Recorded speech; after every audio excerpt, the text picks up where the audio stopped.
പാലക്കാട് ജില്ലയെ നടുക്കിയ സംഭവം. അതിരാവിലെ തന്നെ ഗോപാലകൃഷ്ണന്റെ വീട്ടിലേക്ക് റബ്ബർ വെട്ടുന്നതിനായി ടാപ്പിംഗ് തൊഴിലാളിയായ മാണി എത്തി. വീടിന് പിറകിലെ ചായ്പിലേക്ക് ടാപ്പിങ്ങിനുള്ള കത്തിയും മറ്റുപകരണങ്ങളുമൊക്കെ എടുക്കുന്നതിനായി പോയപ്പോഴാണ് വീടിനുള്ളിൽ നിന്നും അസാധാരണമായ ഒരു ഞരക്കം കേട്ടത്. സമയം ഇത്രയായിട്ടും വീട്ടുകാരെന്തുകൊണ്ടാകാം എഴുന്നേക്കാത്തതെന്ന് ചിന്തിച്ചുകൊണ്ട് വീടിന് ചുറ്റും മാണിയൊന്ന് നടന്നു നോക്കി. ആ സമയത്താണ് മാണിയുടെ കണ്ണിൽ ഒരു കാഴ്ചപ്പെടുന്നത്.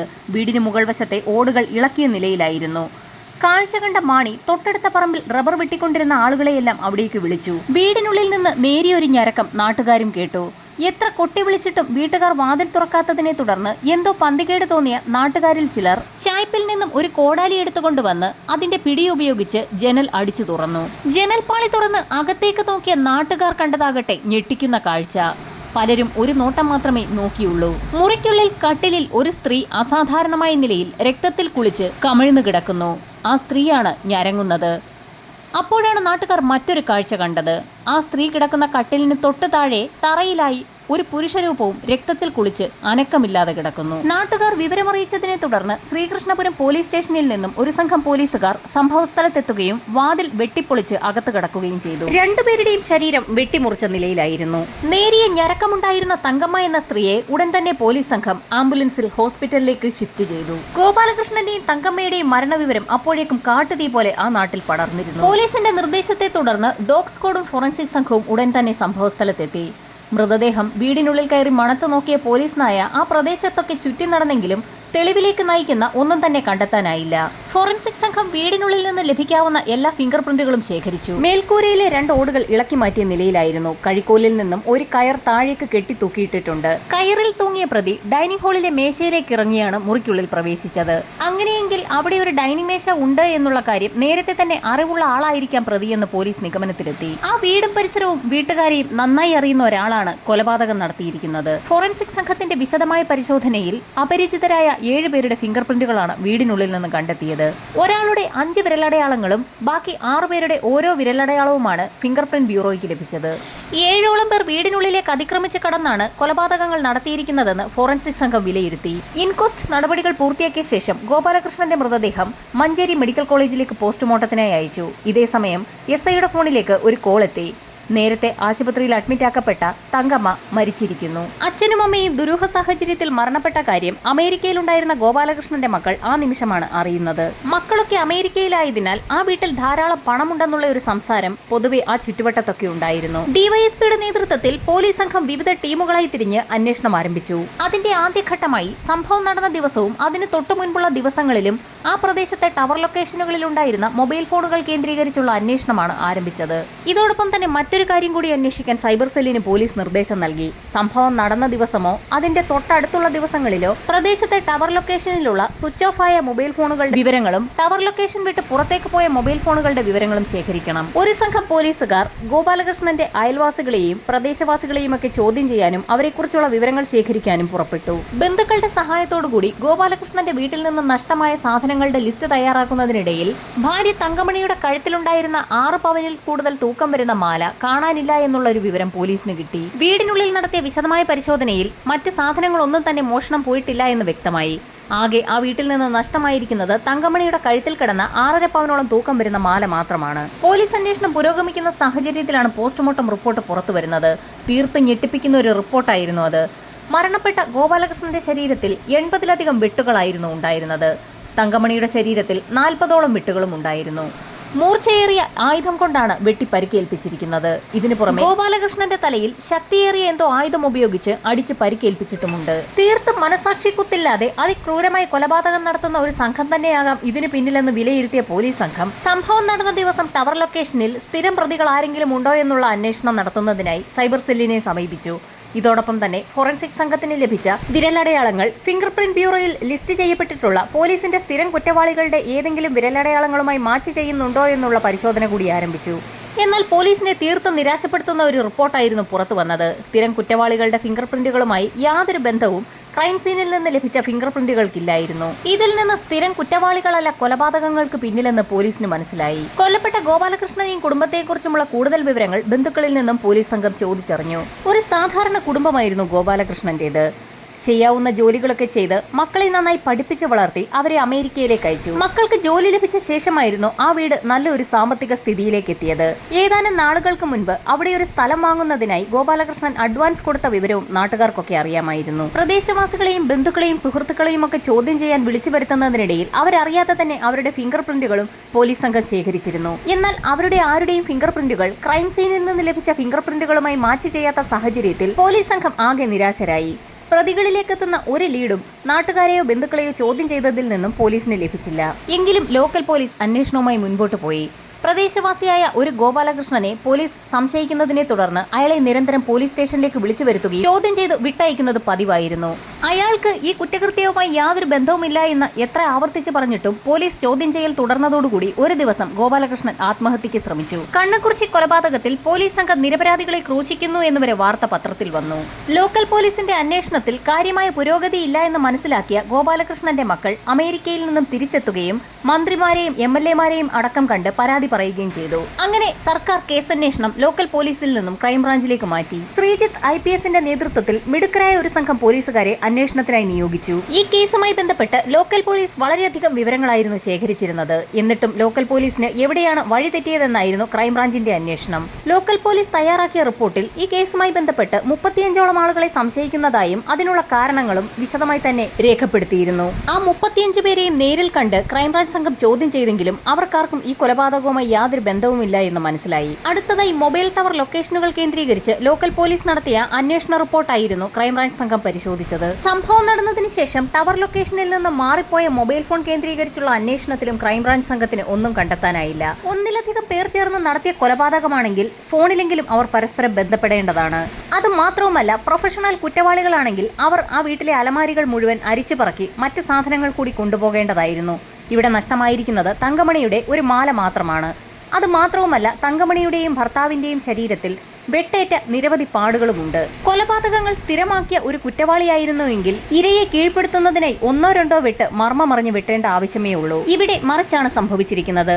കൊലപാതകം നടത്തിയ വ്യക്തി ആ വീട്ടിൽ നിന്നും മാല മോഷ്ടിച്ച ശേഷം അവിടെ നിന്നും എത്രയും വേഗം രക്ഷപ്പെട്ടു പോകണമെന്നുള്ള ചിന്തയുള്ള ആളായിരുന്നു. ഇതിൽ നിന്നെല്ലാം കൊലപാതകങ്ങൾ നടത്തിയിരിക്കുന്നത് ലോക്കലായ, അതായത് പ്രദേശവാസികൾക്കൊക്കെ തന്നെ പരിചയമുള്ള ഒരു വ്യക്തിയാണെന്ന് ക്രൈംബ്രാഞ്ച് സംഘം നിഗമനത്തിലെത്തി. തികച്ചും ലോക്കലായ ഒരു വ്യക്തിയെ ലോക്കൽ പോലീസിന്റെ കേസന്വേഷണത്തിൽ എന്തുകൊണ്ടാണ് കണ്ടെത്താൻ കഴിയാഞ്ഞതെന്ന് ചിന്തിച്ച ക്രൈംബ്രാഞ്ച് സംഘം വളരെ അമ്പരപ്പിക്കുന്ന ഒരു തീരുമാനമാണ് എടുത്തത്. ലോക്കലായ ആ കുറ്റവാളിയെ പിടികൂടുന്നതിനായി ആരും അറിയാതെ സംഭവം നടന്ന വീടിന് തൊട്ടടുത്ത് 2 കിലോമീറ്റർ ദൂരത്തിൽ ക്രൈംബ്രാഞ്ച് സംഘം ഒരു വീട് വാടകയ്ക്കെടുത്ത് താമസം ആരംഭിച്ചു. പ്രദേശത്തെ മൊബൈൽ ടവറുകളിലേക്ക് വരുന്ന ഓരോ ഫോൺ കോളുകളും നിരീക്ഷിച്ചു.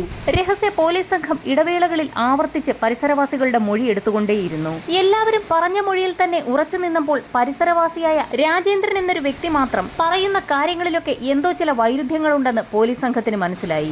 രാജേന്ദ്രന്റെ ഫോൺ രേഖകൾ പരിശോധിക്കാൻ തീരുമാനിച്ചു. ഇതോടൊപ്പം തന്നെ പ്രദേശവാസികളോട് രാജേന്ദ്രനെ കുറിച്ച് രഹസ്യമായി പോലീസ് വിവരങ്ങൾ തിരക്കി തുടങ്ങി. കൊലപാതകം നടന്ന സമയത്ത് ലോക്കൽ പോലീസും ക്രൈംബ്രാഞ്ചും പ്രദേശവാസികളെ ചോദ്യം ചെയ്ത സമയത്ത് ഗോപാലകൃഷ്ണന്റെ വീട്ടിൽ നിന്നും 100 മീറ്റർ മാത്രം അകലെ താമസിക്കുന്ന രാജേന്ദ്രനെ കുറിച്ചും പോലീസ് അന്വേഷിച്ചിരുന്നു. എന്നാൽ സംഭവം നടക്കുന്നതിന്റെ തലേ ദിവസം രാജേന്ദ്രൻ ചെന്നൈയിലേക്ക് പോയതായിരുന്നു നാട്ടുകാരുടെയൊക്കെ മൊഴി. കൃത്യം നടക്കുന്ന സമയത്ത് രാജേന്ദ്രൻ സ്ഥലത്തില്ലാതിരുന്നതിനാൽ അയാളെക്കുറിച്ച് കൂടുതൽ കാര്യങ്ങളൊന്നും തന്നെ ലോക്കൽ പോലീസ് അന്വേഷിച്ചതുമില്ല.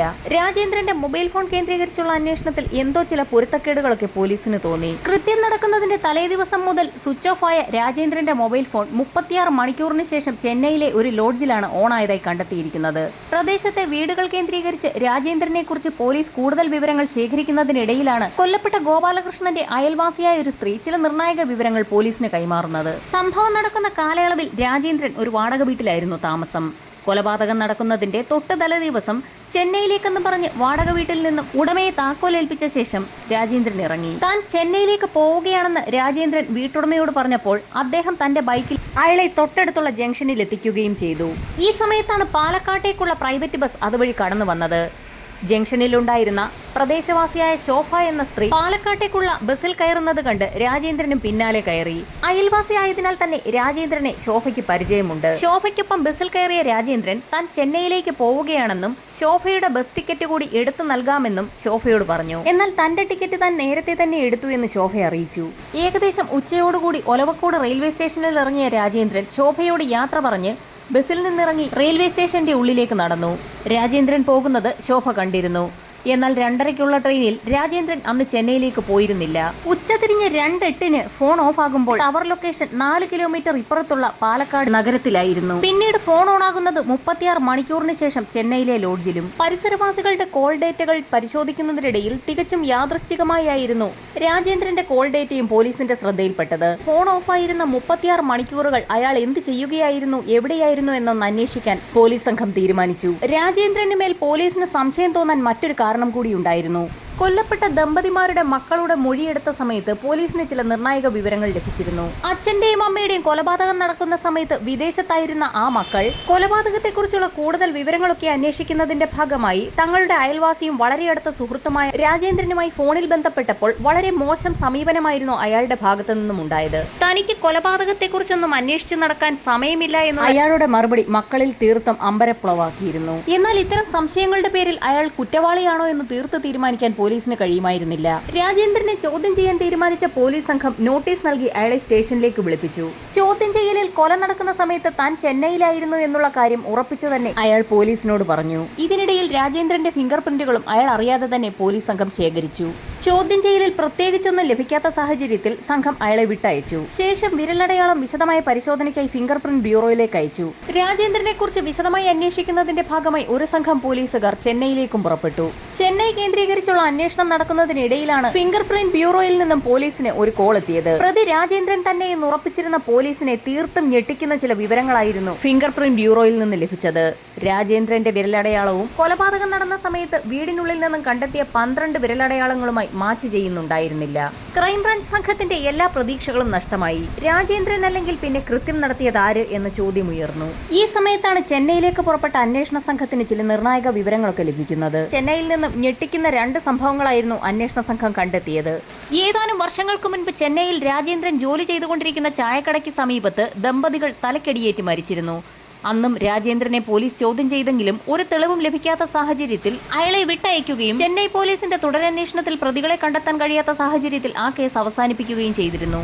രണ്ടാമത്തെ സംഭവം രാജേന്ദ്രനും വ്യാപാര പങ്കാളിയുമായി തർക്കങ്ങൾ ഉണ്ടാവുകയും ഒടുവിൽ രാജേന്ദ്രൻ അയാളുടെ തലക്കടിച്ച് പരിക്കേൽപ്പിക്കുകയും ചെയ്തിരുന്നു. പിന്നീട് ആ സംഭവം ഒത്തുതീർപ്പായി. ഗോപാലകൃഷ്ണന്റെയും തങ്കമണിയുടെയും കൊലപാതകത്തിന് മുൻപ് കണ്ണക്കുറിശ്ശിയിൽ സമാനമായ സംഭവങ്ങൾ ഉണ്ടായിട്ടുണ്ടോ എന്നറിയുന്നതിനായി പോലീസ് സംഘം പഴയ കേസ് ഫയലുകൾ പരിശോധിച്ചു. പ്രദേശത്തെ വീടുകൾ കയറിയിറങ്ങി വീണ്ടും ആളുകളുടെ മൊഴിയെടുത്തു. അപ്പോഴാണ് പ്രദേശവാസികൾ 10 വർഷം മുൻപ് നടന്ന സമാനമായ ഒരു സംഭവം അന്വേഷണ സംഘത്തിന് മുൻപിൽ വെളിപ്പെടുത്തിയത്.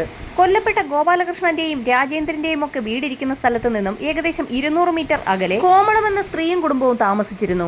അന്നൊരു ദിവസം രാത്രി കോമളത്തിന്റെ വീട്ടിൽ നിന്നും ഉറക്കെയുള്ള നിലവിളി ശബ്ദം കേട്ടുകൊണ്ട് നാട്ടുകാരവിടേക്ക് ഓടിയെത്തി. കോമളവും മകൻ രാജേഷും രക്തത്തിൽ കുളിച്ച് നിൽക്കുന്നതായിരുന്നു നാട്ടുകാർ കണ്ടത്.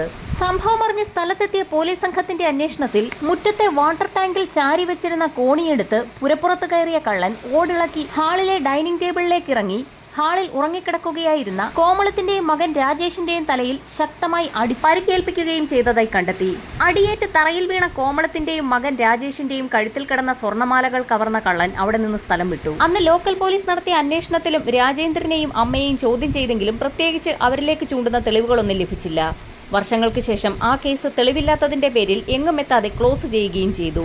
അന്നത്തെ കേസുമായി ഇപ്പോഴത്തെ ഗോപാലകൃഷ്ണൻ തങ്കമണി ദമ്പതികളുടെ കൊലപാതകത്തിന് ബന്ധമുണ്ടെന്ന് നാട്ടുകാരിൽ പലരും ആരോപിച്ചു. രാജേന്ദ്രനിലേക്ക് വിരൽ ചൂണ്ടുന്ന 3 സംഭവങ്ങളാണ് ഇപ്പോൾ ക്രൈംബ്രാഞ്ചിന് മുൻപിലുള്ളത്. എന്നാൽ ക്രൈം സീനിൽ നിന്ന് ലഭിച്ച ഒരു ഫിംഗർ പ്രിന്റ് പോലും രാജേന്ദ്രന്റേതുമായി മാച്ച് ചെയ്യാത്തതാണ് പോലീസിനേറെ വെല്ലുവിളി ഉയർത്തിയത്. ഈ സമയത്താണ് രാജേന്ദ്രൻ ജോലി ചെയ്തിരുന്ന ചെന്നൈയിലെ ചായക്കട കേന്ദ്രീകരിച്ചുള്ള അന്വേഷണത്തിൽ കടയിലെ മറ്റ് തൊഴിലാളികളുടെ മൊഴികൾ പോലീസ് വിശദമായി പരിശോധിച്ചത്. ഒരു നിർണായക മൊഴി പോലീസിന്റെ ശ്രദ്ധയിൽപ്പെട്ടു. കടയിൽ ചായ എടുക്കുന്ന സമയത്ത് രാജേന്ദ്രന്റെ കയ്യിൽ ചൂടുവെള്ളം വീണിരുന്നു എന്ന് ഒരു തൊഴിലാളി പറഞ്ഞത് നിർണായക വഴിത്തിരിവായി മാറി. ചായക്കടയിൽ ജോലി ചെയ്യുന്നവരുടെ കയ്യിലേക്ക് ചൂടുവെള്ളവും ചായയും ഒക്കെ വീഴുന്നത് സർവ്വസാധാരണമാണ്. അത്തരത്തിൽ ചൂടുവെള്ളം വീണ് കൈ പൊള്ളിയിരുന്ന ഒരു സമയത്തായിരുന്നു കേസന്വേഷണത്തിന്റെ ഭാഗമായി രാജേന്ദ്രനെ സംശയിച്ച പോലീസ് മൊഴിയെടുക്കുന്നതിനായി സ്റ്റേഷനിലേക്ക് വിളിച്ചു വരുത്തിയതും ഫിംഗർ പ്രിന്റ് ശേഖരിച്ചതും. കൈ പൊള്ളിയിരുന്നതിനാൽ തന്നെ അയാളുടെ അന്നത്തെ വിരലടയാളം ക്രൈം സീനിൽ നിന്ന് പോലീസിന് ലഭിച്ച 12 വിരലടയാളങ്ങളുമായി മാച്ച് ചെയ്യുന്നുണ്ടായിരുന്നില്ല. ഇതോടെ രാജേന്ദ്രനെ കസ്റ്റഡിയിലെടുത്ത് വിശദമായി ചോദ്യം ചെയ്യലിന് വിധേയനാക്കാൻ ക്രൈംബ്രാഞ്ച് സംഘം തീരുമാനിച്ചു. ഏറെ നേരത്തെ ചോദ്യം ചെയ്യലിനൊടുവിൽ രാജേന്ദ്രൻ പലതും പറഞ്ഞു തുടങ്ങി. കൊല്ലപ്പെട്ട ഗോപാലകൃഷ്ണനും കുടുംബവുമായി വളരെ അടുത്ത പരിചയമായിരുന്നു രാജേന്ദ്രൻ ഉണ്ടായിരുന്നത്. അവരുടെ വീട്ടിൽ എപ്പോൾ വേണമെങ്കിലും കയറി ചെല്ലാനുള്ള സ്വാതന്ത്ര്യവും ഉണ്ടായിരുന്നു. ഗോപാലകൃഷ്ണനും ഭാര്യ തങ്കമണിയും നാട്ടിൽ കിട്ടാവുന്ന ജോലികളൊക്കെ ചെയ്ത് വളരെ കഷ്ടപ്പെട്ടായിരുന്നു മക്കളെ പഠിപ്പിച്ച് വളർത്തി ഒരു നിലയിലെത്തിച്ചത്. മിടുക്കരായ 2 മക്കളും IT മേഖലയിൽ ജോലിയും നേടി. മകൻ അമേരിക്കയിലേക്ക് പോയതോടെ കടമ്പഴിപ്പുറം രജിസ്റ്റർ ഓഫീസിന് സമീപം 20 സെന്റ് സ്ഥലം വാങ്ങി മാറാനുള്ള തീരുമാനത്തിലേക്ക് ആ കുടുംബം എത്തിയിരുന്നു. അഡ്വാൻസ് തുകയും നൽകി. ഈ വിവരം ചെന്നൈയിൽ 2 ലക്ഷത്തോളം രൂപ കടമുണ്ടായിരുന്ന രാജേന്ദ്രന്റെ ചെവിയിലുമെത്തി. ഗോപാലകൃഷ്ണന്റെ വീട്ടിൽ കയറി ഒരു മോഷണം നടത്തിയാൽ തന്റെ കടങ്ങളെല്ലാം തീരുമെന്ന് ഉറപ്പിച്ച രാജേന്ദ്രൻ അതിനുവേണ്ടി വ്യക്തമായൊരു പ്ലാൻ തന്നെ തയ്യാറാക്കി. കൊലപാതകം നടത്താൻ ഒരു ദിവസം തിരഞ്ഞെടുത്തു. കൊല നടക്കുന്ന ദിവസം താൻ നാട്ടിലില്ല, ചെന്നൈയിലാണെന്ന് വരുത്തി തീർക്കുന്നതിന് ബോധപൂർവം പല തെളിവുകളും അയാൾ സൃഷ്ടിച്ചു. അതിന്റെ ആദ്യപടിയായി വാടകയ്ക്ക് താമസിക്കുന്ന വീടിന്റെ ഉടമസ്ഥനെ കണ്ടെത്തി അയാളുടെ കയ്യിൽ താക്കോൽ ഏൽപ്പിക്കുകയും അയാളുടെ ബൈക്കിൽ കയറി തൊട്ടടുത്ത ജംഗ്ഷനിൽ ഇറങ്ങുകയും ചെയ്തു. വഴിയിൽ കണ്ടവരോടൊക്കെ താൻ ചെന്നൈയിലേക്ക് തിരിച്ചു പോവുകയാണെന്ന് പറഞ്ഞു. തുടർന്ന് പാലക്കാട്ടേക്കുള്ള ബസ്സിൽ കയറുകയും അയൽവാസിയായ ശോഭ എന്ന സ്ത്രീയോട് ചെന്നൈയിൽ പോവുകയാണെന്ന് പറയുകയും പതിവില്ലാതെ അവർക്ക് ബസ് ടിക്കറ്റ് എടുത്ത് നൽകാമെന്ന് പറയുകയും ചെയ്തു. ബസ്സിലുണ്ടായിരുന്ന പല പരിചയക്കാരോടും ചെന്നൈക്ക് പോകുന്ന കാര്യം പറഞ്ഞു. ഒലവക്കോട് റെയിൽവേ സ്റ്റേഷനിൽ ഇറങ്ങിയ രാജേന്ദ്രൻ സ്റ്റേഷനുള്ളിലേക്ക് കയറിപ്പോകുന്നതും അന്ന് പലരും കണ്ടിരുന്നു. 2 മണിക്ക് ശേഷം മൊബൈൽ ഫോൺ ഓഫ് ആക്കി വെച്ചു. 2:30 ചെന്നൈയിലേക്ക് പോകുന്ന ട്രെയിനിൽ അന്ന് രാജേന്ദ്രൻ കയറിയില്ല. പകൽ സമയം മുഴുവൻ നഗരത്തിൽ ചുറ്റിയടിച്ച ശേഷം രാത്രിയോടുകൂടി രാജേന്ദ്രൻ കണ്ണക്കുറിശ്ശിയിൽ തിരിച്ചെത്തി. നല്ല നിലാവുള്ള ആ രാത്രിയിൽ റബ്ബർ തോട്ടങ്ങൾക്കിടയിൽ ഒറ്റപ്പെട്ട് നിൽക്കുന്ന ഗോപാലകൃഷ്ണന്റെ വീട് ലക്ഷ്യം വെച്ച് നടന്നു. ഗോപാലകൃഷ്ണനും ഭാര്യയും നല്ല ഉറക്കത്തിലായിരുന്നു. പ്രദേശമൊക്കെ ഒന്ന് നിരീക്ഷിച്ച ശേഷം പൊളിച്ച് അകത്ത് കടന്ന് കൊലപാതകം നടത്തി. തങ്കമണിയുടെ കഴുത്തിലുണ്ടായിരുന്ന 6.5 പവൻ സ്വർണവും അവിടെയുണ്ടായിരുന്ന പണവും കവർന്ന് തിരിച്ച് ചെന്നൈയിലേക്ക് കടന്നു. പിറ്റേ ദിവസം നാട്ടുകാർ പറഞ്ഞ് കൊലപാതക വിവരം രാജേന്ദ്രനും അറിഞ്ഞിരുന്നു. എന്നാൽ ഈ സംഭവം അറിഞ്ഞിട്ടും അയാൾ തിരികെ നാട്ടിലേക്ക് എത്തിയില്ല. കേസ് അന്വേഷണത്തിനിടയിൽ ലോക്കൽ പോലീസ് രാജേന്ദ്രനെ സംശയിച്ചതുമില്ല. കാരണം സംഭവം നടക്കുന്ന സമയത്ത് രാജേന്ദ്രൻ നാട്ടുകാരുടെ മൊഴി അനുസരിച്ച് ചെന്നൈയിലാണെന്നാണല്ലോ ധാരണ. ദൃശ്യം 1 സിനിമയുടെ മാതൃകയിലായിരുന്നു പ്രതി രാജേന്ദ്രൻ കൊലപാതകം നടത്തി രക്ഷപ്പെടാൻ ശ്രമിച്ചത്. രാജേന്ദ്രന്റെ വിരലടയാളം വീണ്ടും പരിശോധനയ്ക്ക് വിധേയമാക്കിയതിൽ ക്രൈം സീനിൽ നിന്ന് ലഭിച്ച 6 ഫിംഗർ പ്രിന്റുകളുമായി അത് മാച്ച് ചെയ്യുന്നുണ്ടെന്ന് കണ്ടെത്തി. രാജേന്ദ്രനെ തെളിവെടുപ്പിനായി കണ്ണക്കുറിശ്ശിയിലെ വീട്ടിലേക്ക് കൊണ്ടുവരുന്ന കാര്യമറിഞ്ഞ് നാട്ടുകാരെല്ലാം അങ്ങോട്ടേക്കെത്തി. കാരണം അവർക്കാർക്കും രാജേന്ദ്രൻ ഇങ്ങനെ ഒരു കൃത്യം ചെയ്യുമെന്ന് വിശ്വസിക്കാനേ കഴിയുമായിരുന്നില്ല. ഓടിളക്കി അത്രയും ചെറിയ വിടവിലൂടെ അകത്തേക്കിറങ്ങാൻ രാജേന്ദ്രനെ പോലെ വണ്ണമുള്ള ശരീരമുള്ള ഒരാൾക്ക് കഴിയുമോ എന്നായിരുന്നു പലരുടെയും സംശയം. കൃത്യം നടത്തുന്നതിനായി രാജേന്ദ്രനൊപ്പം ഒരു കൂട്ടാളി കൂടി ഉണ്ടായിരുന്നെങ്കിൽ അയാൾ ഇപ്പോഴും മാന്യതയുടെ മുഖംമൂടി ധരിച്ച് നമുക്കിടയിൽ തന്നെ ഉണ്ടാകില്ലേ? ലോക്കൽ പോലീസിന്റെ അന്വേഷണം എങ്ങുമെത്താതെ വന്ന സാഹചര്യത്തിൽ തുടരന്വേഷണം ഏറ്റെടുത്ത ക്രൈംബ്രാഞ്ച് സംഘം ദൃശ്യം 2ന്റെ മോഡലിൽ പ്രദേശത്ത് തന്നെ രഹസ്യമായി ഒരു വീടെടുത്ത് 1.5 വർഷത്തോളം താമസിച്ച് രഹസ്യമായി പ്രദേശവാസികളെ നിരീക്ഷണത്തിലാക്കിയായിരുന്നു രാജേന്ദ്രനിലേക്ക് എത്തിയത്.